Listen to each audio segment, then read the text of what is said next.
Today's episode of the Know Your Gear podcast is brought to you by Patreon members, channel members, and viewers who like and subscribe.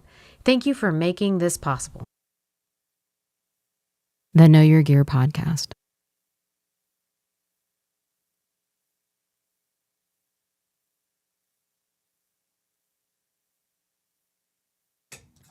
All right, so we're going to give this a try, see how it goes. Hopefully you guys can see me. We have internet issues, so we should have saw it coming. You know, we saw the internet providers outside our neighborhood doing stuff. So they claim that we're going to get new fiber optic internet, but we'll see. We'll see. It's been an interesting couple of weeks with them, so we'll see. We're going to try and do a show and see how it goes, and that's all we can do with the internet we have. Where I live, we've had hundreds of thousands of people move here in the last couple of years, and the internet provider says that they just have not been able to keep up with the mass amount of building where I live. So we'll see if that works. Yeah, Sam says Phil needs fiber. Well, we've been hoping. We're like, right now we pay an insane amount of money for internet. We pay for every single thing we can do, and we pay them to come out and check and service the house all the time, and still we can't get good internet. So let's talk about some stuff. We have a lot of stuff to talk about this week. A lot of guitar stuff to talk about. I will do my best. We do have a guitar of the week, which will be the strangest guitar I own. That came in as an email last minute from a viewer who was like, what's the strangest guitar you own? And do you own, well, actually, I think the question was really more, do you own any strange guitars? And the answer is I do. So we'll discuss that.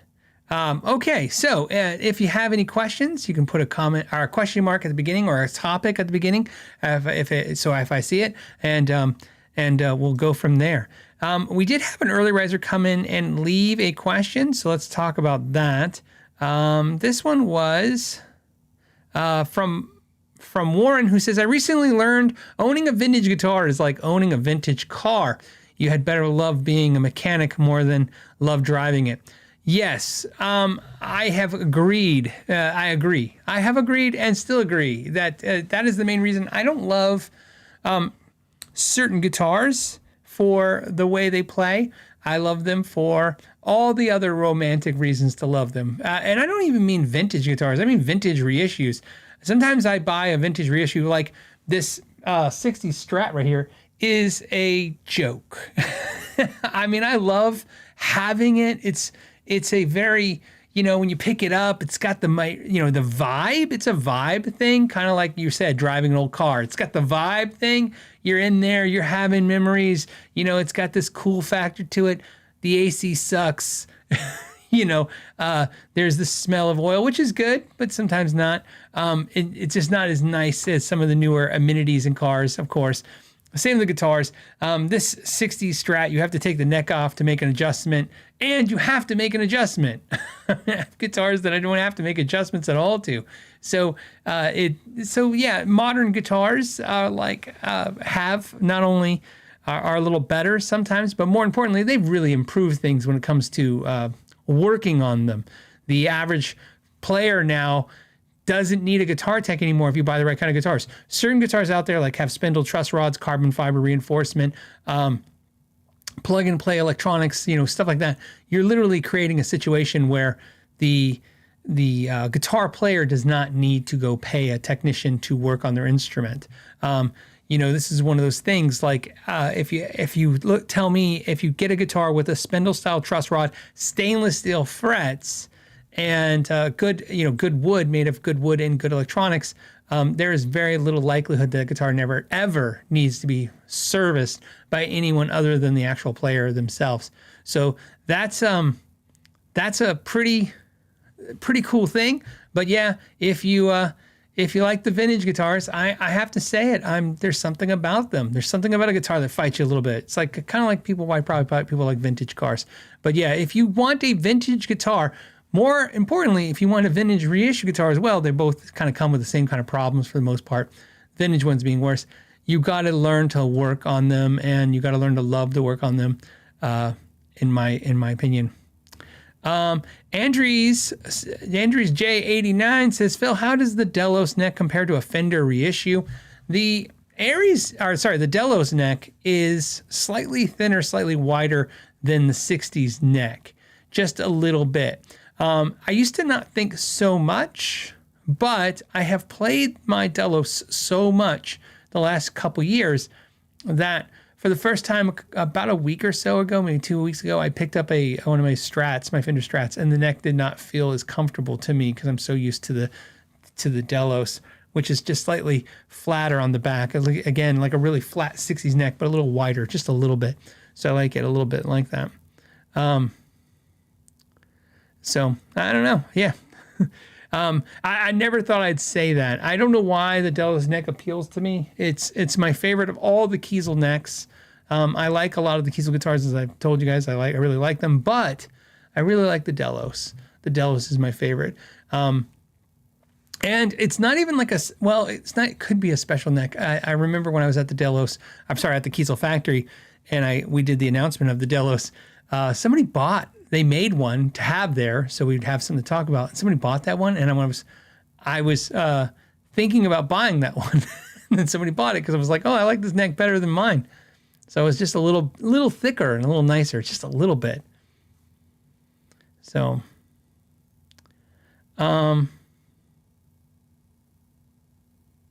Miserable Turd says, yeah, Phil, what is Phil's favorite guitar solo? My favorite guitar solo? You know, I'm not really into technical playing. I appreciate it, and I buy all the albums, so to speak, of all the technical players. But if I was to honestly say, like, my favorite solo is a technical solo, one that you can't play, it wouldn't be the case. To me, a lot of solos are about textures and sounds, how they come together with the song. So I don't know if a solo is particularly my favorite. I try to think of a solo that's my favorite, but I don't know. But there's a style that's my favorite. I like Monty Montgomery's style. I like the hitting a note and letting it feed back and kind of feed back into a note and then kind of come back into it. I like Slash's style for playing a solo in a song. In fact, I bet you if I was to go through and go through a bunch of albums and pick out my favorite solos, most of them would not be very technically very good, and then most be on ballads, but they would fit the song really well. I kind of like that more. I was never really into, when a song is really good and then it cuts to the guitar player and then they just, kind of Ned Flanders it all, diddle, diddle, diddle, do it, diddle, diddle, diddle, do. I'm not really into that so much. When I was a kid, I started playing guitar. Of course, the acrobatic guitar players really took me, like, wow, it's amazing. And that's why I have this... I mean, no offense to anybody, by the way, but this is going to probably not come across great. But I look at a lot of the technical guitar players that I love like candies from my childhood.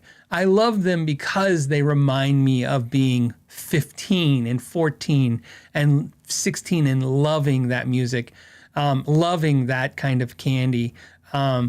I can't eat a Reese's peanut butter cup. There was probably, if you asked me when I was 20 years old what my favorite candy was in the world, it was a Reese's peanut butter cup. I can't stand to eat them now. I eat a version of that. It's totally different though. In fact, I didn't realize how different it was. To me, I thought I was eating a Reese's peanut butter cup, a different brand. And I gave one to my daughter. My daughter is basically going to be 20 in October. So I gave one to her about 2 weeks ago, and she made this face, and my wife walked by and she goes, "There's something wrong?" And she's like, "This is different." And I go, "What?" It's like a Reese's peanut butter. It's just dark chocolate with real peanut butter.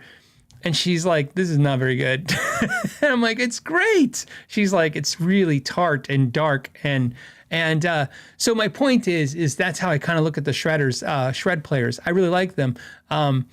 Actually, like another like a shred player that I really love is like Nuno Bettencourt for a shred player. Someone who, when they're playing, it's not acrobats, right? It's not like acrobatics. It's not like just showing you how fast he can play and what he can do. There's some kind of like breakdown in the melody. And actually, since I went on this tirade, what I really love is when the solo of a song has literally like a breakdown in the music. The music changes, like the solos follow this new bridge, so to speak, this new breakdown in the music, because when I think of players who can play really fast and really technically really good, I think, oh, I can't do that. But in my head, I think, kind of like when I see somebody running really fast, I go, I guess if I run every day, I'll eventually run fast enough, right? Kind of logic. I think of them like, oh, if I practice my scales more, I'll be fast like that. But when I hear somebody actually compose the back part of the song, to go with the solo, I go, I don't know how to do that. I don't think that way. I think, like when I think solos, I think of something to play on top of the stuff that already existed. So basically, that's my long way of saying, if you ask me what my favorite solo is, I don't know if I have a favorite solo, but I do have a favorite style, which is, like I said, I like solos on ballads the most. I like them that fit the melody of the song and do something a little different, take the song a little bit different on it. Take me on a little instrumental journey in the middle of a song for a second. That is great. But, there you go. Somebody says, 251 says, Petrucci. Well, of course, look, all the players are amazing, and I have all their albums, and I love them. But we're talking about favorites. We're not talking about what's good or bad. You didn't ask me, like, what do I think is good versus bad? Favorites. Favorites mean, even if it's really amazing, I still like this a little bit more. I tend to listen to mostly ballads. Anyways, I've been that way since I was a kid. I don't know why. I like ballads. All kinds. This is going to go wrong. Drew says boomer bends still do it for me. You know what's funny is I have seen it more times than not. There's an instrumental or some song that I was watching, and there was all these YouTube guitar players playing. I thought all kinds of other guitar players playing, and they were really playing really good. And then Pete Thorne came in, and he played something, and it just had a little bit of melody to it. It wasn't technically like, I didn't look at it like, wow, he's blowing the doors off. But melody wise, it was really singing, and I thought he won. Like I enjoyed his the most. I don't like to use words like won, it was the best, but, boomer bends, the things we've come up with in the new era of things, boomer ballads. What's funny is it's tough because I'm Gen X, right? I'm Gen X, and I like boomer music more than I like my generation's music now, and not then. So when I was younger, you couldn't listen. When I was in the 90s, you couldn't get me to listen to 70s music. I thought it was horrible. 60s music and 70s music, I was like, it's okay. I listened to some of it, but now I'd rather listen to that than 80s, 90s music for the most part. Which is my generation music. And I find a lot of young musicians do the same thing. So the next, you got the millennials next. I think a lot of millennials I know, they rather listen to the boomers music too. It's funny how the boomers music really stuck the hardest as being timeless. Even more so than, and I'm talking about the late boomers, like more so than the pop music of the 50s and stuff. You know what I mean? That was good, but man, it's like once you get to like the Beatles and Clapton and all that stuff, it just becomes this timeless era. So that I now appreciate more than I did when I was younger.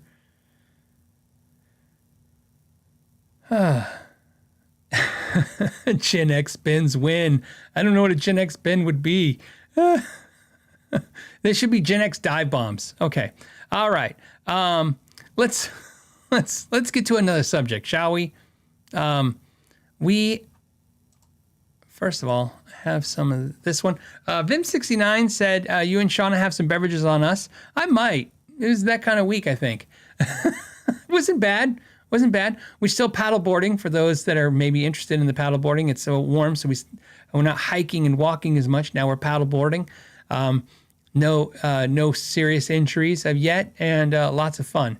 So as we learn this new hobby sport, it's been a blast. We're doing it way more than I ever thought. I thought we would go out like once a week. We've been going out like twice a week. Nathan, nope. Did I skip somebody? I did. Where is... Hold on a second. Where? Let me pull this up. Okay, here it is. it was jumping around. It was not showing me all the super chats. Justin Mabe, haven't seen you in a while. Hey man, how you doing? Hope you're doing well. I still, it's funny. I was just thinking of you the other day. Justin sent me some challenge coins. If you guys don't know what those are in the military. They have challenge coins. It's funny. When I was serving, that wasn't as big a deal. So, it wasn't something that people really, where I was, didn't really do it a lot. But since then, I think it's been a bigger deal. And, but everybody, I've seen, all kinds of challenge coins, not just military people. I think police officers have them. I think I have a challenge coin from a police officer as well. But he sent me Air Force ones. And one of my favorites is the challenge coin he sent me of an A-10. So Justin, since you're here, I'll tell you a funny story. So I grew up in Tucson, as I've said this before, and in Tucson, Arizona, that's where they train all the A-10 pilots. It's an interesting thing because a lot of planes like the F-14 don't exist anymore, for those of you who are into planes. The A-10's been around forever. When I was 12 years old, they were flying over my head every day. They're still flying over that same base every day. Some other bases that had F-16s now have, Raptors and all kinds of other things, but the A-10 sticks around. And, if you're into A-10s, that we still almost, I won't say monthly, but every few months, A-10s go Bert is still a joke that me and Ralph still say all the time, for those that are into that humor or in the military. So anyways, Justin, I just want to say thank you for the challenge coins, but more importantly, thank you for the A-10 one, because I was thinking about it. And when I see it, I always think A-10s go Bert. Or better yet, Bert. Anyways, there's few people that are getting this humor right now, but I for those that get it, thank you for your service.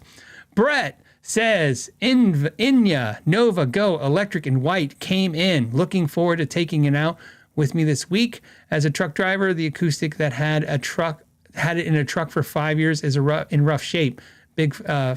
Big Phil fan. Thanks for being yourself. Thank you so much. First, thank you for the super chat. That was amazing. I love the Inya Nova Go guitar still. I keep talking about it. It's one of those things where I keep playing it. I still have it. You guys know not everything sticks just because, I reviewed it or something. That's definitely a guitar that's just never going to go anywhere. It's just too easy to play. It takes It takes an abuse. You're going to love it. And it sounds pretty decent. It's one of those guitars, though. It sounds better to you than everybody else in the room, but, you're playing it for yourself. That's the whole point. Nathan says, thoughts on the Floyd Rose 1984 reissue, and why did brass get popular for guitar hardware in the 70s, 80s, and get dropped in the 90s? So, the brass thing, it's funny. It's like it's always this thing connected to sustain, right? More brass, more sustain in guitars. Now it's more aluminum. More aluminum is more sustain. Heck, now it's more plastic, right? Hey, you put one of these tuning keys on your PRS, you get more mid-range, according to Paul. I have talked about this before when it comes to like blocks on bridges and components on bridges. I do think it matters. I don't think it matters so much that it can control something. Can it enhance something? I like to think of a lot of components for guitars that like bridges and tuning keys and changing the material they're made of from, metals like pot metal to brass or brass to, carbon fiber or whatever, all kinds of different materials. I think you can help bring out, or I don't know if that's the right term. I think maybe you can reduce what you lose from a guitar. So if a guitar has a little bit of less highs, maybe change the components will help you them not so dissipate so fast. But I always love this analogy, and I've stuck with it forever, and I'm going to continue to stick with it, which is if we just assume that everything that creates your tone and give it a percentage, we would find that things like changing the tuning keys or changing from metal to steel to brass, I think they have effect, but are they as big as effect as changing a speaker? No. Is there a big as effect as changing a pickup? No. Is there a big effect as changing an amplifier type? No. You know what I mean? Can some of this be done with just an EQ pedal? Yes. But for those of us that are real connoisseurs of it, there's a joy to chasing that, that tone dragon, trying to catch its tail, trying to get where you want to go. I love it when people try to make fun. Usually not musicians, by the way. It's always people posing as musicians, especially on the internet. A lot of people posing that they're somehow some kind of musician. Like I play out for real, and let me tell you, if musicians don't care about tone. I'm here to tell you that they do. The majority of musicians I've met or interviewed, they obsess about it, like to the same level us nerds do, and then sometimes even more. Sometimes they play it down. Sometimes they don't have any shame about it. But they obsess about their sound as much as they do their skills to play, their everything. This all overtakes you. This whole thing. To me, it's like it all overtakes you. So I'm into it all the way through. I'm into everything from what guitar cable to use to what chord you're playing to how do you bend your finger to which way do you hold your pick to which tubes you use. I care about it all to some degree. And then over time, I've learned what really is really slightly more important than others. The Tone Dragon. Yes, somebody's a Tone Dragon. Chasing the Tone Dragon's tail. That's going to be a thing now. Maybe not, hopefully. Let's refresh this. Let me do this for a second. I want to have some fun since the first stream was kind of a mess. And I want to share a few things with you guys. I don't want to do Guitar of the Week yet, although I think it's going to be interesting. At least I'm hoping it is. I talked about this on the first stream before I got hooked up. I'm not going to spend as much time just going briefly. For those of you interested, I'll put a timestamp right here. As you guys know, G&L is building a guitar for the channel. This guitar is not a special guitar. It's not custom shop. Part of the agreement, they said, "Hey, I'd like to do a video, send you a guitar and have you do a deep dive on it, go through it." And I said, "Great, can we work together?" And the idea was, they said, "Well, why don't we show the whole process of building a guitar?" This is very important because, you've seen factory tours, you've seen them show you. Factories show you how they do a thing, like this is how we make a neck, this is how we do a thing. This is a video series from G&L showing you from start to finish a guitar. They've showed you in the first video how they picked the woods of that guitar, not just how they did the process. This video is actually really intense. It's showing you how they basically finished shaping the neck, how they shaped the body by hand. And then the next one, of course, will probably be paint and then electronics and fretwork and installing. And then it'll get to me and then there will be a deep dive on it. And this is not a special guitar. This isn't like one you can't get. This is just a production guitar. And then also, so this hasn't been really talked about so much, but I did not pick the guitar, nor did I pick the color. I did, however, pick the neck carve. I requested the neck carve.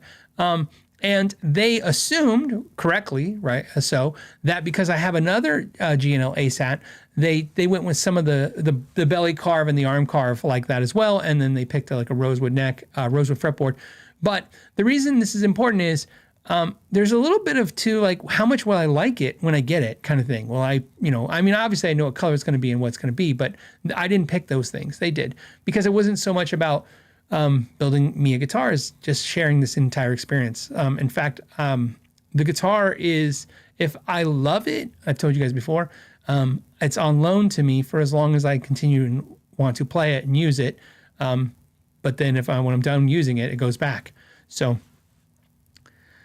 I'm just, like I said, it's a really cool thing. I'll put a timestamp to that video. You should definitely watch those videos.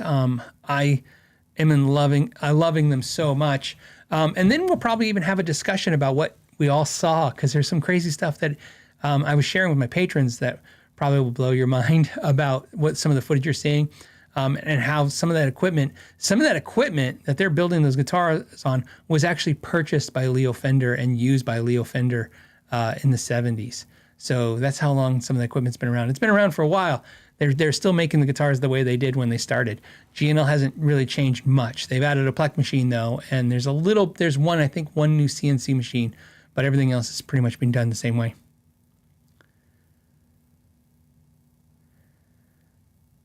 Conscientious says, did you ever actually get to play a Strandberg Bowden Essential? No, I haven't, because, I mean, the odds of coming across a Strandberg Bowden Essential are very rare. I mean, I don't know anybody stocks them nearby. But if I ever get a chance to pick one up and try it, I'll definitely try it. And if I find it interesting in any way, I will definitely do a video of it. But right now, I mean, I've done some Strandberg guitars, so I told you guys my thoughts on it. I have a little video on the second channel about it. Rummy says, what is the amp in the corner, basically? That is the Tone King Imperial. It's the head and cabinet, matching cabinet. That's what we'll be using today for the guitar of the week. We have it all mic'd up and ready to go. It's the so that'll be a fun little amp. If you haven't watched the video, I did a full review of this amp, so you can watch a full review. It's essentially 2 Fender amps in one, which is important. It's a tweed for the overdrive and a blackface for the clean. And it's a fantastic amplifier.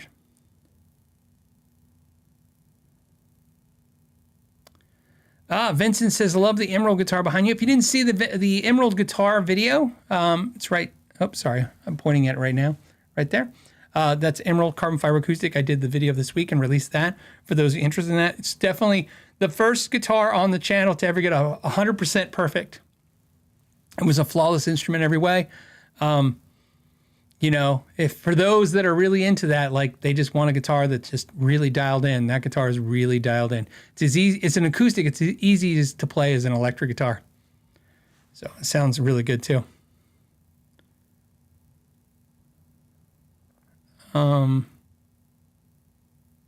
Pamela says, you want to try the Strandberg Sarah Longfield? That was the Strandberg I wanted really bad until I ended up finding the True Temperament. The True Temperament to me is very boring looking, because it's just the burst color. It doesn't really pop as a guitar. I like it so much I thought about one day having a guitar painted. We'll see. I don't think I'll do it, but I really like that True Temperament Strandberg. Let's do this. Hold on a second. This one came from Gary Davlin. This one says, do you think there will be any new innovations for electric guitar that will become standard and not just a gimmick? Yes. I think, there already has been a ton. Will there be more? Sure, of course. I think what's going to happen is slowly over time, what has to happen with innovation is, one, we have to make sure it works, so we have to test it. But more importantly, the norm, right? That has to become the norm.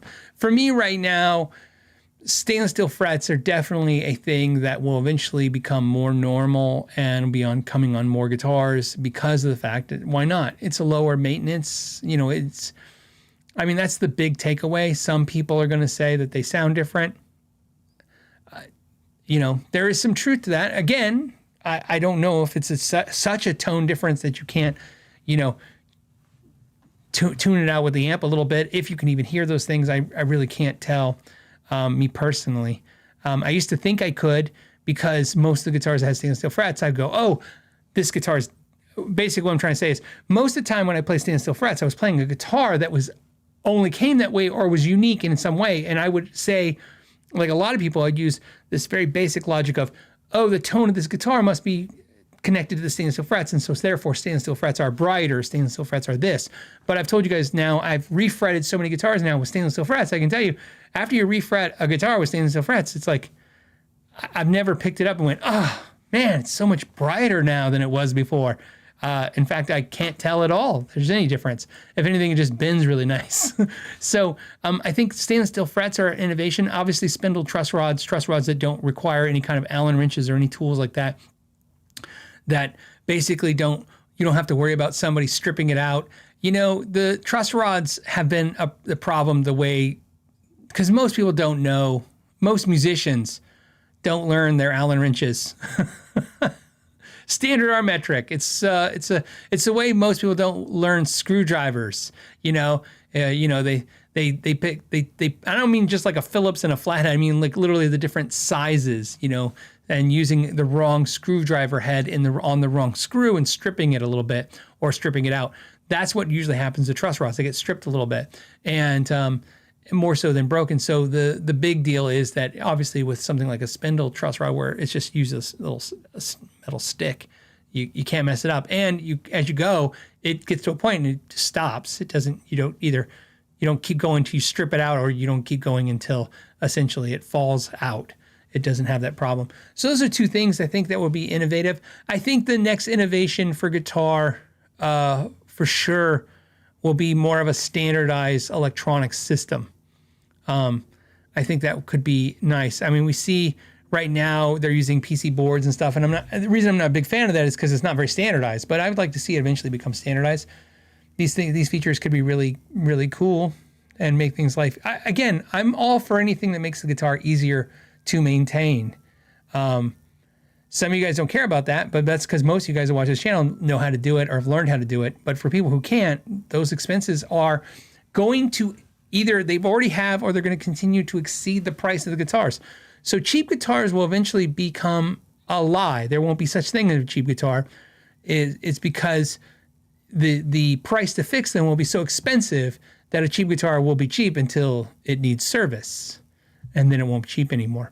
So I think that's where I'd like to see things go, and I think that's what be. And I think those innovations I think are really cool. Same thing with locking tuning keys, makes things faster, easier. So somebody says locking tuners. I obviously am a huge fan of locking tuners. Paul says the Friedman Plex was released today. It's as close as most of us could get to buying the real Plexi. Will you get one? No. I've owned the real Plexis. I've had the hand-wired one. I had a real one, an old one, whatever. I had a 50-watt newer Marshall version one. I then had their studio version Plexi. No. Here's why. I don't know. I haven't tried the Friedman Plexi. As you know, I'm a huge Friedman fan. So it's not that I'm like, I don't think his version will be the best version Plexi. Nothing makes me doubt that. But I don't want an amp that's just so loud that rattles your teeth anymore. I figured out how to really get really good tones without having to crank the amps. And that's what happened with the Plexis. You have to run it through some kind of attenuation. They're so freaking loud. Even the 20-watt Marshall, even in 5-watt mode, which I thought got a little thin and you lost a little low end, it was just too loud. I can't run an amp at 95 to 100 decibels in a room to record something. It's just annoying. You put it, if anything, I have to put it in the other room. So it's really nice now not to have to crank amps. I really like my small box 50. If I was, that's what I have a 2061 Marshall, which is not a Plexi anymore, not a Plexi, but it's in that vein. A lot of players like it because it's like a quieter Plexi. I have it more for, again, just this need to own a Marshall. Like I came to this decision because of, stupidity, which always reigns supreme with sometimes your decisions, that I have to have a Marshall. It's iconic. It's something I have to have, so I have a Marshall 2061 head and a 212 Marshall cabinet. I find that as long as I have that, I have no desire to look at Marshalls anymore because I don't use that amp at all. I use the Friedman. And I have a twin sister and I have a small box, and I think they're better. I mean, when I A/B'd them to my Plexis, this is one of those things where the argument can go swayed really fast. If somebody was to say, oh, but I have a Plexi fill and, I crank my Plexi and there's just nothing like it. I agree with you, but I'm not doing that anymore. I'm not cranking amps anymore. I don't have to. We used to crank amps, and I never really cranked stuff because I wanted it to be loud. I wanted it to sound good, and most stuff sounded good when you cranked it up. And now I don't need that. So I'm not doing it. What's the old saying? If it's too loud, you're too old. I'm too old. I'm too smart to do that stuff. I don't need to. So I'm really cool. I think if I was going to get a Plexi, I think the Freeman would be one I'd consider. But I don't know, what magic it would have over what I'm already using now. Hold on a second.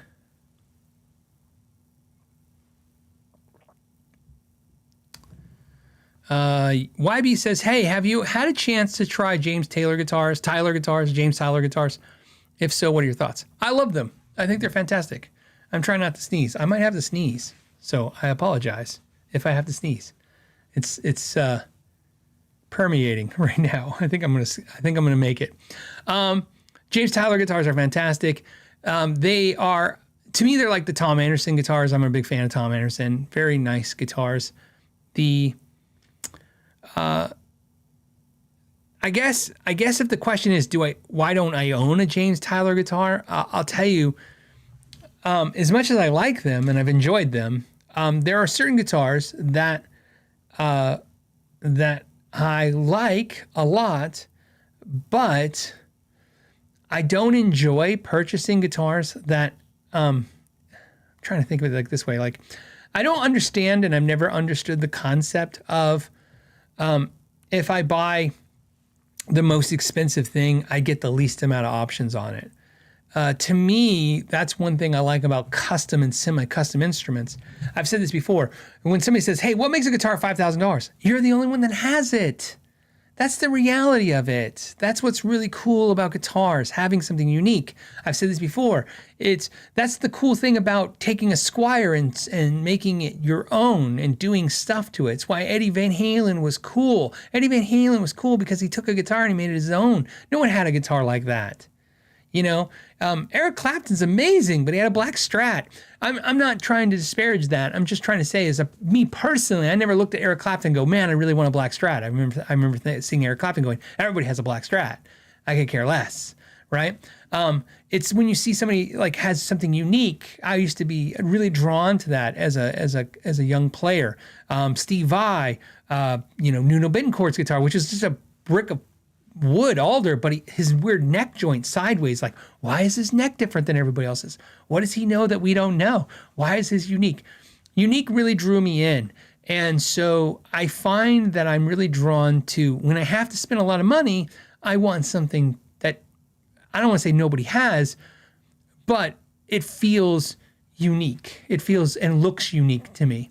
So I have trouble sometimes when I'm like, like a Sir guitar for $5,000 and it comes in sunburst, white, black, and blue. And I'm like, like no custom cool colors. Like I want something a little different.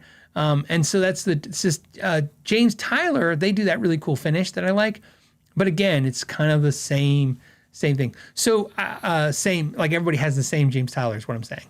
They're really produced that way. So I just like something unique. And then, so what sucks is then when you look at those guitars as being $5,000 and $6,000, which is already psychotically expensive, then to have something actually truly unique, now you're stepping up into a crazier price point.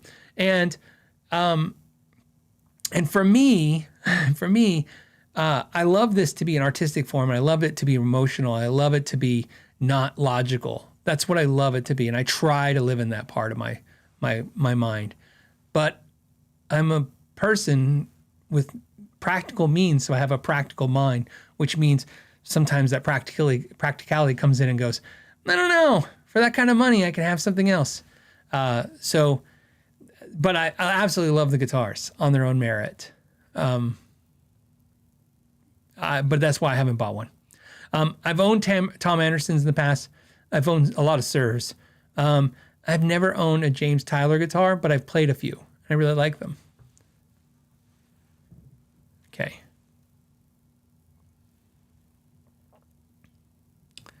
Paul says, Phil, why not borrow a plexi from Sweetwater?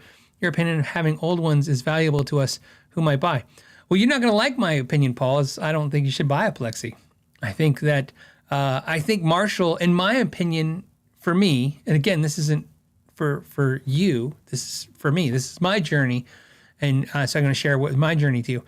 Marshall had one chance to get the plexi right with the studio with me. I really wanted a plexi that I could just kind of get going at about 80 decibels. I don't need it to be bedroom quiet. I'm not being ridiculous, but because here's the deal. You can't have it super quiet anyways, because then the mic, when you mic it up, even to record, it's not going to be right. You need a little bit of volume. But That's my whole point. Is like, man, I really want an amp that I can get the tone I want and not have to crank the thing. And plexis are just by definition, it's like an animal. It's like Fender in the Bassman 59. I don't know why Fender hasn't made a Tone Master version yet of it, or hadn't made some version of it where you can attenuate it internally.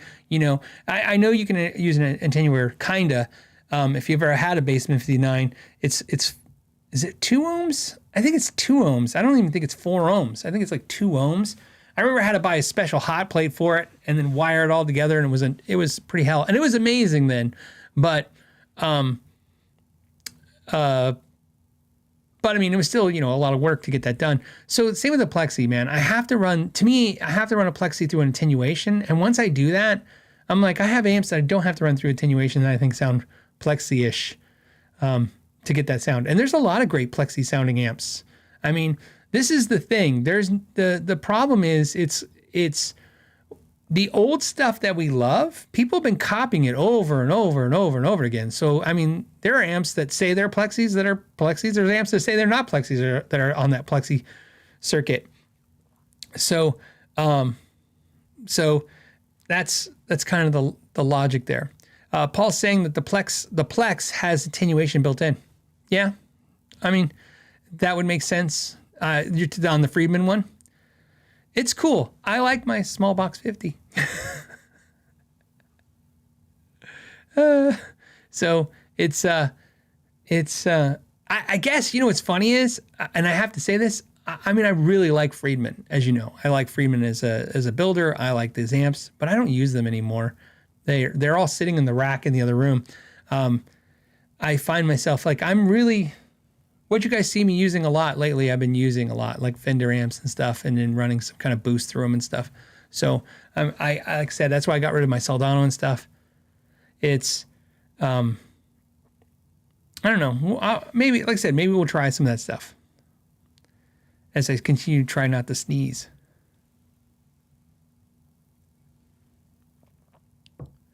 Okay. Okay, let's see. All right, hold on, just read it.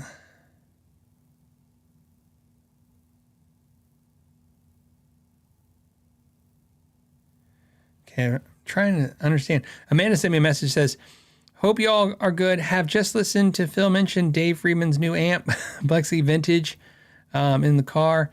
Could you get a message to Phil to say from me an X mod that Dave has designed the amp circuit to give you the Plexi sound at any volume type? Okay, but this is what I'm trying to say. I like my small box 50. I have to know what's so much different about it than the small box 50 sounding wise. My small box 50 sounded better to me than my Plexis.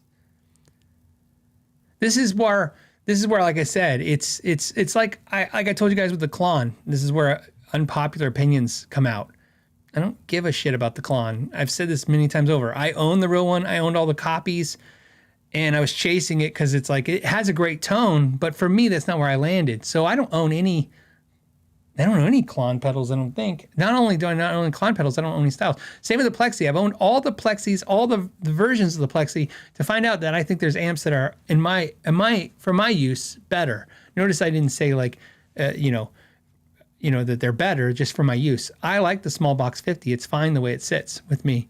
I liked it better than the Plexi. I was running my Plexi through attenuation, but I just liked it. Like I said, I like the small box 50, but I don't use the small box 50. So that's why I said it's tough. It's tough to say, hey, I would like this amp.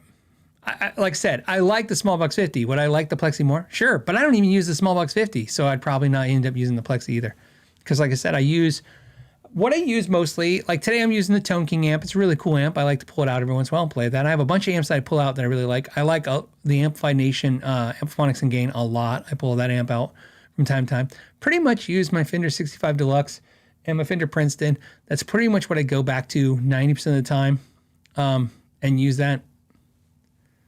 So, there, yeah. Yeah, Brian says, so we'll do this last part and then we'll go. Brian says the new Freeman has the built-in brown sand plexi thing. Yeah, it's probably, some of you guys are saying like it's the Variac. I've tried the Variac and stuff. Please understand, this is where, like I said, I really love these conversations. But when it comes to the older gear like that, I think a lot of the newer stuff, I think, can do a lot of cool things without any, like, I don't need, you know, I think you guys have seen it on the channel, the journey. You know, I've had all the expensive amps on the channel, and I find myself always going back to expensive amps. Don't get me wrong, just not the crazy expensive amps. So really cool. Somebody asked earlier, and I didn't get to it, but somebody asked earlier about what, you know, my H1 pedal, H1, the Helix HX1 pedal. I love that pedal. The video will be out soon. Love it. I think this is a good time to go to Guitar of the Week. Is it time for Guitar of the Week? I think let's go to Guitar of the Week. So let's do that. Now it's time for Guitar of the Week. Okay, so today's kind of a two guitar thing, if you guys don't mind, because I was going to do a video of a guitar for Guitar of the Week, and then somebody said, "Hey Phil, what is your strangest guitar, and what do you own a strange guitar?" And I was responding to this email with, "No, I don't own a strange guitar," because I really don't. And then it hit me, I do, and I've had this guitar sitting around for a while, and it is pretty darn strange. So I'll share with you. I'll share this. I'll tell the story why we have it, and we'll go from there. So this is a Dane Electro. Okay, so this is the Dane Electro sitar guitar. Yeah, this thing's pretty wacky. It has a crackle finish. This is white crackle. You can see the back. It's kind of glowing off the lights. I apologize. In fact, here, I'll switch to the different view so you can see that. A little easier for you, like there. So you can see it has a crackle finish on here. It has these sympathetic strings. It has a gazillion knobs, and it is a strange guitar. It is hollow. What is it made of? I probably made of masonite. Let's take a look. Let's see what it says. We got the specifications here. What do we have? We have a pale ferrule fretboard. We have a body material spruce, maple neck. Top material is hardboard. That's probably the masonite that I was talking about. The finish is a polyester finish. These strings are steel. It is standard electric guitar strings for the 6 strings. I have no idea what's going on with the sitar-y crazy thing side here, this little harp looking thing here that has a pickup. It has a lipstick pickup over the harp strings, and just so you guys can see, you can see this is what I'm talking about, the harp strings, these, that right there. Then you have 2 lipstick pickups here, which is for the neck and the bridge. 21 frets. It is 24 3/4 scale length. The nut material is graphite, but I don't believe that because that nut looks plastic. I'm going to say that's plastic. Everything in my core tells me that's plastic. Uses Diodario 10 gauge strings plus the sitar strings. It has die-cast tuning keys. They're pretty inexpensive. These are the basic inexpensive tuning keys that we're used to seeing. This guitar is made in Korea in the world. No, is it Mir? I think this is in the Mir factory, I think. It has a C-shaped neck. It's very comfortable, very small C shape, like a Fender. The fretboard edges are not rolled, so you know. Not harsh, but not rolled. It is hollow body, like I said. And what else? I think that's enough craziness, right? It does not come with a case or gig bag. So let me go ahead and plug it in. I'm gonna run it in the, plug is in the front. I'm gonna run it in the Tone King amp clean. I'm gonna put a tuner on it because I have no idea if it's still in tune. I'm hoping it is. It's a lot of stuff to tune here. I'm gonna show it to you. So apparently Dane Electro invented this guitar. This is they did the first sitar guitar. I've seen a lot of cool YouTube channels make them and do all kinds of stuff. Let me go here. All right, here we go. So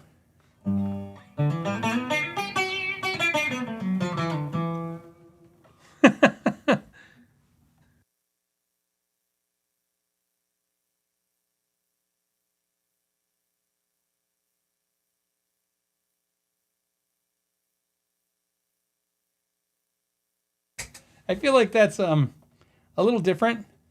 What I like about this guitar is you use a ton of reverb. I like it's all about the reverb. Here we go. Okay,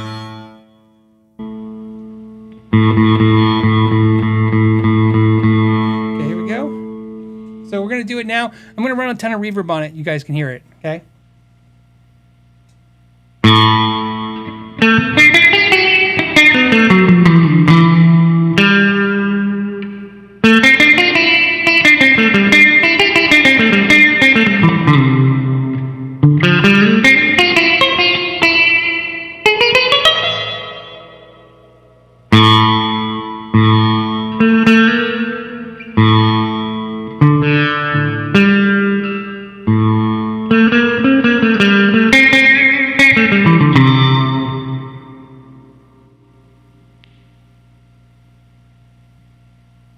Okay, so I'm just laughing. You're not missing anything. And it's a strange guitar. And I know the question is, well, why do you have it? Dane Electro sent this out to me. This is a funny little weird thing. Steve, who owns Dane Electro, has been a fan of the channel for a long time. Way before the channel was even, I'll say, big. He would just send me random guitars or pedals, and they always said the same thing. It's like, you know, do a video, don't do a video, you know, just enjoy it. A very nice, cool thing. So, you know, that is what I think a lot of you think happens with YouTubers. There was like, hey, this company just sent me this gift. I got a free guitar. I hate the term free guitar because 99% of the time the guitar is not free. It's in exchange for service. I have to do something for it. So it's like when somebody goes, I wish I got free guitars. I'm like, yeah, I bet you didn't wish you get traded stuff for your work, right? I bet you if your boss said, hey, I don't have your paycheck, but I have this really cool sitar guitar, you might have a different opinion of that. Again, I'm not trying to give a woe is me a YouTuber thing. That's far from that. But I'm just saying it's about perception. These are truly gifts. He sends them, and you know, he sends me cards, nice cards, like on holidays and stuff. So he sent this guitar for the sitar guitar. I had no idea what to do with it forever. I would mess with it. I mean, it is rather strange, right? It's a...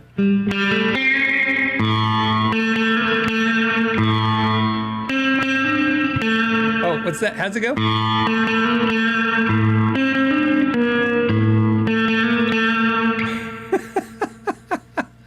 It's so strange. Weight-wise, it's definitely under 6 pounds. I'll tell you for sure what's the actual weight. Here we go. The official weight of this guitar is 6 pounds, 6 ounces. So this one's 6 pounds, 6 ounces. So light. It's a light guitar. These run about $799. And so I thought I'd share it for a ton of reasons. One, I'm going to tell you the funniest thing. One is that it is the strangest guitar I own. So without a doubt. In fact, I'm going to switch views if you guys don't mind. Actually, hold on a second. Let me... Okay. All right. So first of all, it's the strangest guitar I own. That's without a doubt. It's pretty strange. Secondly, it's funny to me because it reminds me that when Steve sent this, I'm like, I was like, what the hell is this? I remember pulling it out of the box. Like, I want you to, for a second, imagine a guitar shows up. You have no idea what's in the box because you didn't order it. You didn't know it's coming. It just shows up. So I'm thinking, oh, it's probably maybe a Dan Electro, maybe a guitar, you know, obviously, right? Because, and I pull it out, and I didn't even know. So this is what's interesting. I didn't even know what this was. Like, I pulled it out of the box, and I'm like, what the hell is this? What is this? And then I'm like, why would Steve send this to me? Like, what is he? I'm like, and then you have this moment in your head, like, did he send this to me on accident? Was this supposed to go to some, like, one of these Instagrammers that do, like, weird instruments? I was like, what is this? And he sent me a nice little card that says, I thought you enjoyed this. Check it out. He goes, we invented this years ago and we brought it back. And I'm like, okay. So then I just started messing with it all the time. And what you find you do is do exactly what you think you do. You play a lot of Beatles songs. You play a lot of cool sitar-y stuff. Like I said, I figured out that it really is really cool with reverb. So definitely cool. It kind of looks like America. Please hope you guys enjoy this, indulge this craziness. If you're asking what all the knobs do, I have no idea. I've messed with them and turned them, but I kept pulling out and playing it. It's got, I'm pretty sure it's volume and tone. So it's volume. I'm pretty sure what we're looking at is 6 knobs, volume and tone for each pickup. 3 pickups, each one with a volume and tone. So I think when I was messing with it, what I learned for me is all volumes up, all tone controls up, and then you just play sitar stuff. So that is the weirdest thing I own. That is why I own it, because was sent to me and it's different and crazy, and I actually enjoy it. It's an odd thing to find yourself messing with. Shane wants to know, does it gent? I have no idea, Shane. I barely got enough holding on it. What I learned about it, the strangest, is that certain chords sound good.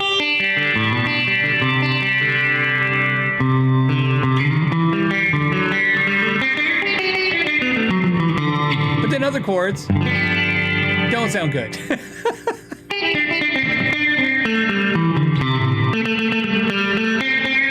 So it does a lot of things, but I really learned it really sounds good with a ton of reverb. Now, I wouldn't cheat you guys. That is not the guitar of the week, but that's something definitely different. So we shared that with you. Guitar of the week is a guitar I actually promised I would share. Guitar of the week is this guitar right here. If you guys don't know what this is a Floyd Rose Del Mar.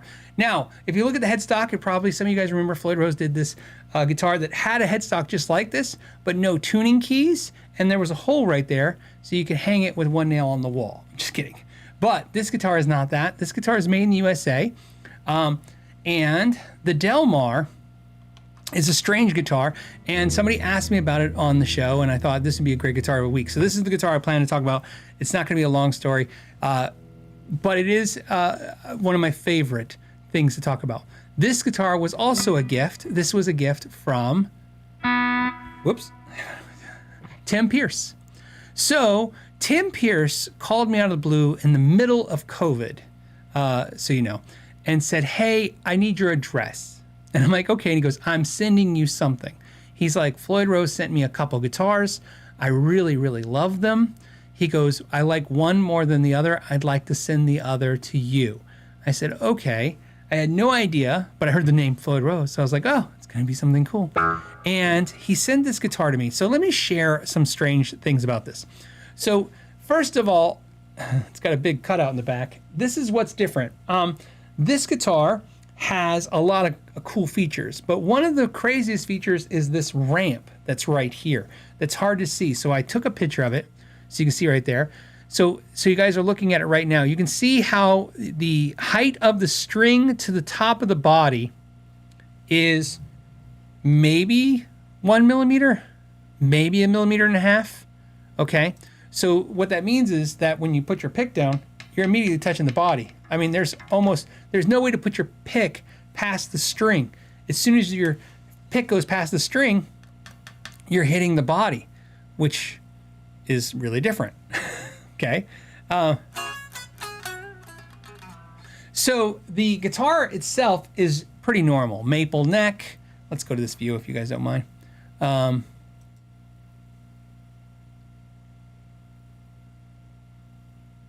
Okay, hold on a second. Hold on. Let me switch views.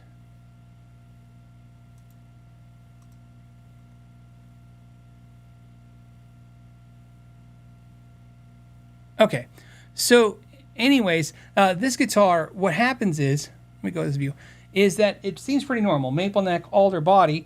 It's got a humbucker and single, and the controls are a little different. You have a volume, you have a tone control, and then you have a blend control. And what happens is if you put it in the middle position, which I'm about to do now, so this is your humbucker and your neck pickup. If you turn the control all the way back, that's just your bridge. You turn it all the way forward, that's your neck.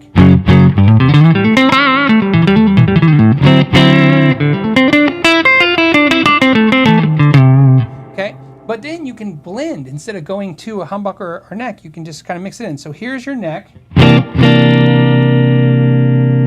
And this is the neck with just a little bit of the bridge.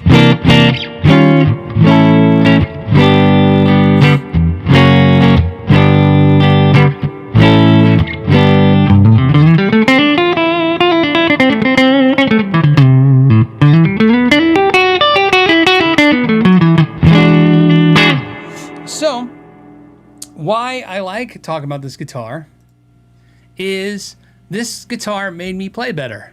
When I first got it, I understand the concept, right? It's probably for speed. As you know, if you guys are, some of you guys are probably bass players. The bass players will tell you that, you know, I think it's Gary Willis used a ramp. A lot of bass players use a ramp so that they get same thing. They don't let their fingers go past the string. But it really does help you not play faster, play cleaner, play nicer. I found myself just playing it all the time. And funny enough, in the middle position. So let me go back to our view here. And let me just play a little bit.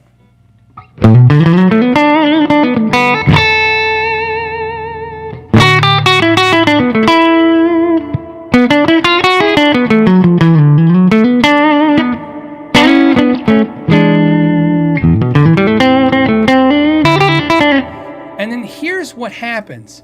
I found myself, you realize that you bounce a lot with your pick. I never thought of that before, that I'm constantly like, if I'm leaving the mic on so you guys can go and go back to guitar view, you're kind of hitting it.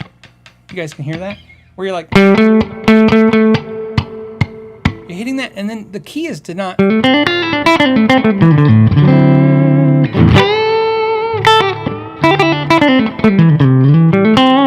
not do that. Sounds really good. I'm going to switch it over, a little overdrive. You guys don't mind. Let's hear the overdrive. I'm going to start with a bridge pick.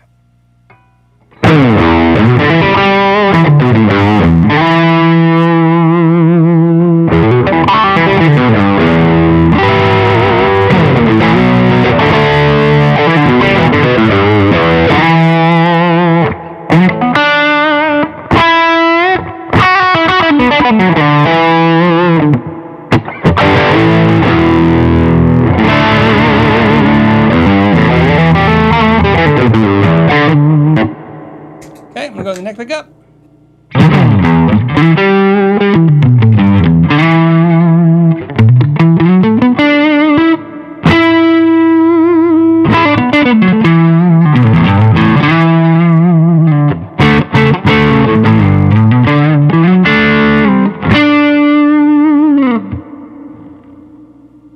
Okay, are you there? Somebody's saying the sound levels are off. That's probably because the show crashed earlier. So everything is going to be off today. We're just rolling with it, guys. Today is not going to be a perfect show because the internet crashed so much that we rebooted everything. So all the settings were lost and we put them in as fast as we can. So the guitars today, this is the Del Mar. Sorry, the Floyd Rose Del Mar. Let me type that in. And this was a viewer requested this guitar to talk about. And if we go on their website, I'll share it to you real quick. Maybe. Because again, our internet is dodgy today. So it's not pulling it up. Had a 50-50 shot of getting the internet up. But there's an amazing video of Tim Pierce talking about the guitar. And of course, I've done a video talking about it as well. And it's a really cool guitar. It's really different. It's very expensive because it's made in the USA, and I kind of wish they would do an import version. I think a lot of players would find it more interesting. Earlier Gary Davlin talked about guitars with innovative things that aren't gimmicks. The one thing that I think this guitar would be served better for is not just focusing on a pro player who might like that feature, but actually making a more affordable guitar or making an aftermarket piece that goes on. I think that'd be really cool. It's a really strange and different guitar, and I really like it. Hero Glop says, do you use the Tone King attenuator in the Imperial more often than not? Well, you have to use it to get the overdrive sound. So on the Tone King, if you watch my review of the amp, you'll see that one channel. You can attenuate the whole amp or one channel. I'm currently attenuating one channel internally in the amp. That's what you were hearing with the overdrive. And then I'm running the other side clean. So yes, the attenuation is there, but it's mostly to see the overdrive. So, okay.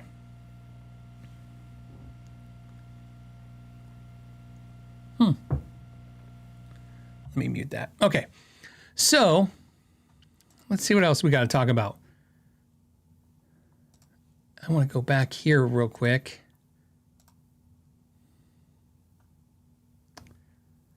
Alex has a question. He says, here's Alex's question. He says, how does trading with a shop work? Example, do I give them $1,200 worth of guitars to get $1,000 guitar with them? What's their incentive to do equal trade value? They won't do equal trade value. I want to trade to condense my collection. So, Alex, very rarely are you going to get a shop. Like if you have a guitar that's worth $1,000 and they have a guitar that's worth $1,000 and they'll trade you straight across. Most likely the incentive for them is you have a guitar that's worth $1,000, they'll sell it for $1,000. They're going to give you $600. If you're lucky, they'll give you $700. If you're not lucky, they're going to give you $500. I wouldn't take the $5. You have to consider the other two on your own. And that's the incentive to them, is that they are going to give you a guitar. You're going to trade them a guitar that's worth, let's say $7. Let's say that you're lucky and they give you $7 on trade, and then you pay $300 difference and you leave, and now they have made $300 profit on.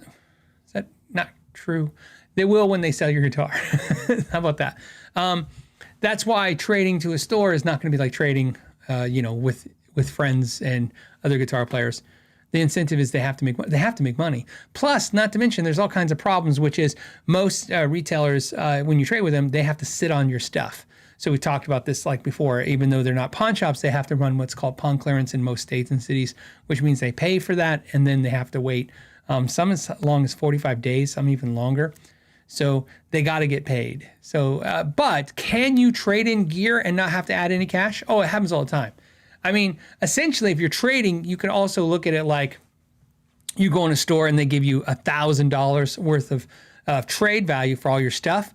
Yes, if you go and find something that's worth $1,000 and you go, okay, I'll take this, and you walk out of the store, yeah, you will do it out of pocket. The only thing I would caution you is some stores do this thing where you have to add some cash every time. They won't do that. So you want to find that out up front. I've had a friend have that happen to him, where he went into a store and he did exactly that. They go, okay, you have $1,500 worth of gear here, and we'll give you $15 in-store credit. And he goes, okay. And he goes, I'll take the credit. And they go, cool. And he goes around and he goes, okay, here's the guitar. And he goes, it's $1,500. I'll take this guitar. And they go, okay, well, you're only allowed to use a percentage. So I think the way they did it was he would get $1,200 of his credit towards that guitar. He had to pay $300 out of pocket, but he'd still have $300 in-store credit for something else at a later date. That basically you had to add money. So if he found something for, let's say, $1,800, he could use his $1,500 and pay the difference. So you want to find that out for sure first, if there's a store that does that. And then we have Seth, who says, hey, how do you decide when it's time to trim the collection? I'm up to 12 electrics and I do a good job of playing them all, but I feel like I may have too much gear. Money isn't a huge factor, fortunately. How do you decide when it's time to trim the collection? Me, it's easy. I have so many pegs, so many spots for guitars. So let's just keep it easy for me. Guitars, for how I do it. I have exactly so many spots for guitars and so many spots for amps, and that's what I'm comfortable with. I have pushed that to the limit because of YouTube, my YouTuber-ness, doing YouTube. But if I stopped doing YouTube tomorrow, there's a big percentage of these guitars and amps would be gone immediately, because there are guitars that are here because I love them and I bought them. There are guitars that are here because they're going to be in a video soon. There are guitars here because I use them often in videos. Same with amplifiers and stuff.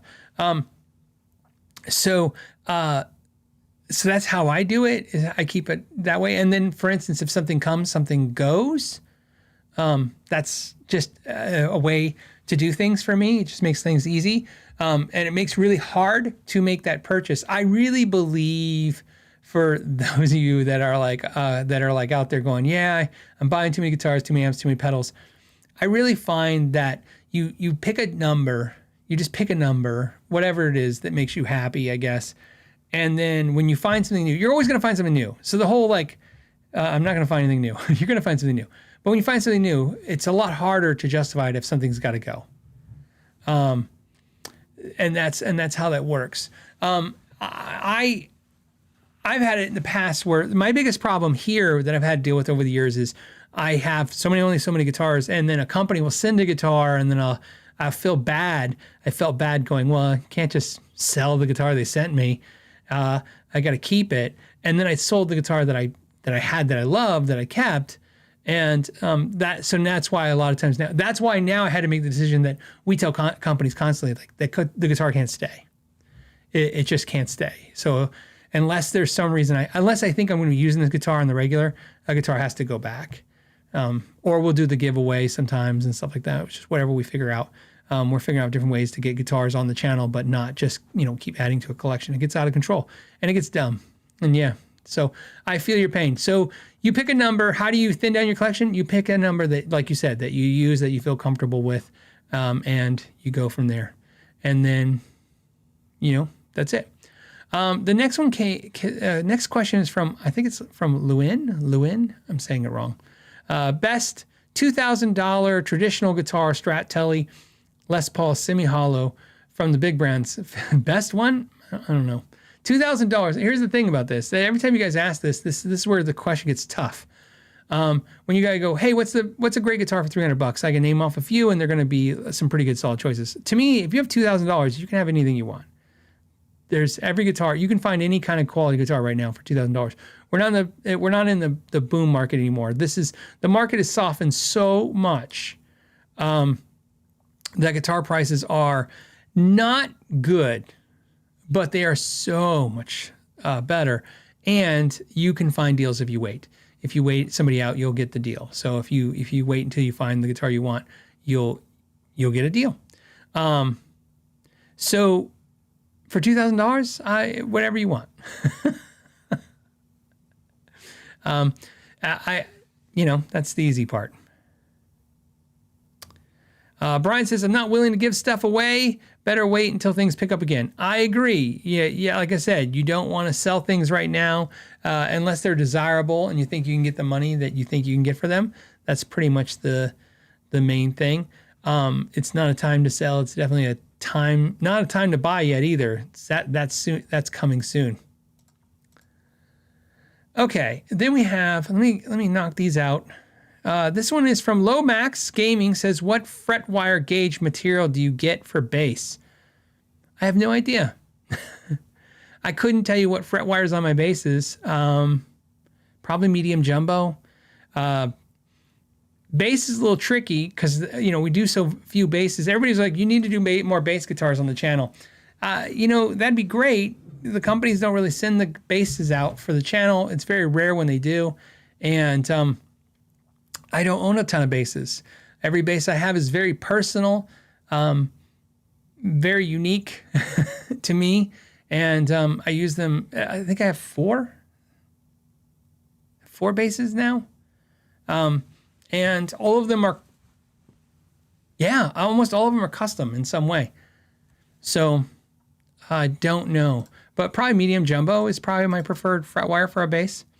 Zubar says, I'm a beginner and I'm ready to step up from my little practice amp I have. What's a good combo for just playing at home, no set budget? There are a ton. So I'll tell you my favorites. Everybody's going to have a ton of favorites for you too. For me, if I was going to go to step up from a budget beginner amplifier to a good little practice amp around the house or apartment, man, I like the Spark 40. I like the Spark Mini, although that's a little on the smaller side. I like the Yamaha THR 30 that I have. I really like that. The Tone Master Plexi is really cool from Fender, and I like the Catalysts from Line 6. They're really cool. But I was going to say, what amp do I probably play the most? I actually think I keep thinking the Spark 40 sounds better than my Yamaha THR 30, but I play the Yamaha TH30 the most when it comes to those small amps. That's a great amp. I don't know why that is. I don't have a clear understanding of it myself because I have both amps relatively easy to get to, but I find myself constantly playing through the Yamaha THR 30 a lot. That amp probably gets way more time than it ever should compared to how I have nice. So think of this, Zubar. I have really nice amps, and I'm finding myself just constantly playing through that thing, constantly. Z's guitar account says, Happy Friday. Phil, will you ever sell your black Gretsch you featured on the show a few weeks ago? No, I won't. If anything, I'd probably sell my other Gretsch, the orange one. I really like it. Now, never say never, because again, the way this Z's guitar account, the way this would work is I would sell it if I found something else that I love, and I go, okay. And that's what I do. I go, okay, I love this new guitar or whatever. I really like it. And now something's got to go. And then I go, what is like this? Because I don't want a lot of the same guitars over and over again. But no, I don't think I would sell it.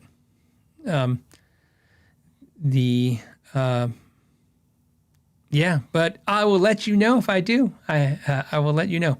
BRMR says, new guitar day, got a Kiesel Jason Becker numbers guitar. You were spot on about the neck, fretwork, etc. It's a keeper. Yeah, I really feel like Kiesel Guitars has really worked hard to even improving the quality over the COVID era time.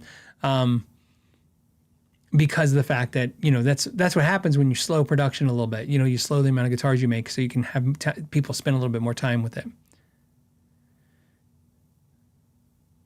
Okay, hold on a second. Okay, and I'm refreshing my screen. Hope that helps you guys. And let me take care of this one real quick.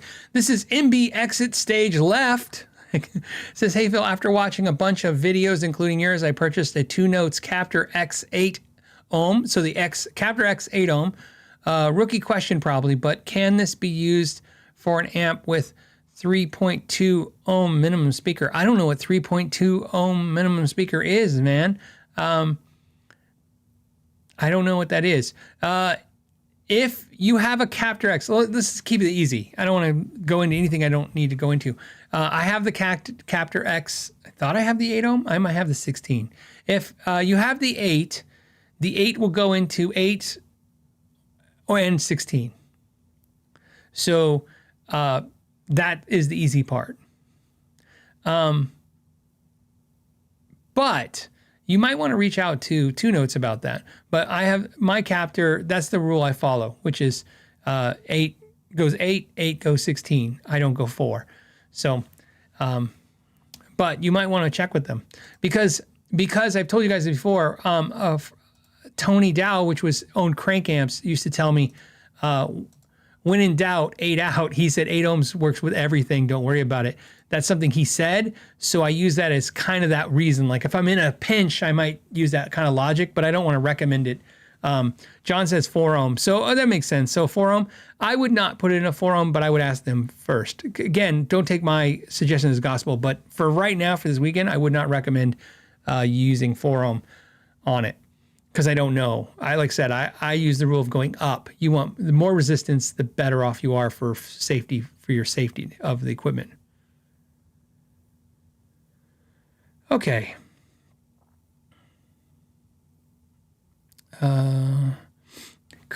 Conscientious says, have you had a chance to try the Ibanez FRH10N Classical? I have not, but I have my Godin Classicals, so I don't know if I would be interested in those. Again, would I check them out on the channel? For sure. I mean, I like to check them out and stuff, but that's the thing. If it's sometimes like if I'm showing what I buy, I would be showing you the Godins because that's what I like. I like those guitars a lot. Okay.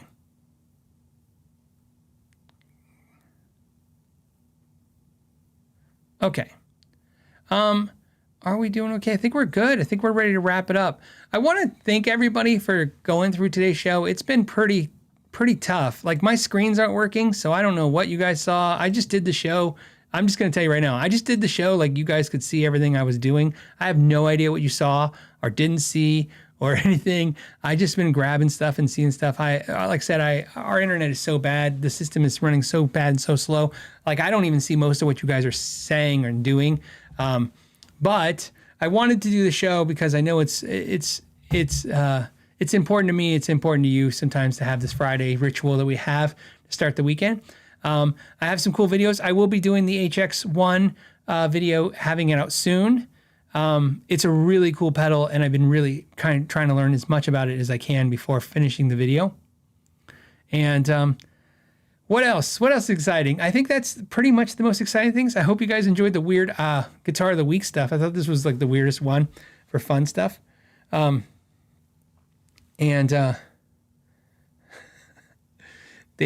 was gonna just say, just evil genius. Oh, I think it says evil genuous design says lots of Kiesel questions answered, none were mine. This is the only reason I answer that is because this is a good time to always say, always if I don't see your question, if I'm not answering your question, you gotta just repost it over and over again. I know it sucks. But if you post like I didn't answer your question, that's what I'll end up seeing. That's your luck, buddy. Your luck is that's what I caught, you saying I didn't see it. So there is 800 of you, and I don't know how many comments are going through, but to me they just blow by like this fast while I'm thinking and talking. So it says I try to grab as many as I can. Keep in mind, I'm trying to find anything that I think is interesting too, but sometimes I just grab what I see at that moment to keep the momentum going.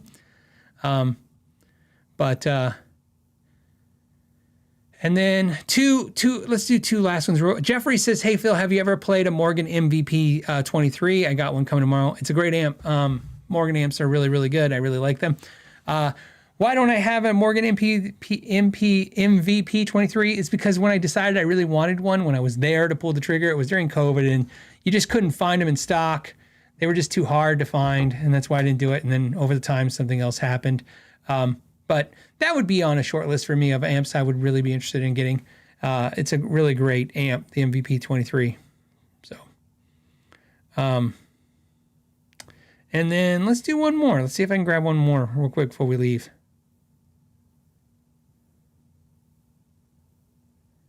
And then Brian says, double check your super chats. We can't see them. This is the first time in YouTube history that we cannot see any of the archived chats. We're not sure why. That's why when we restarted the show, we took an extra 30 minutes to go through and try to figure out what's going on. We're not sure, but they're not there. So I'm assuming, so you guys know, I'm assuming they'll populate in and then I'll answer them next week.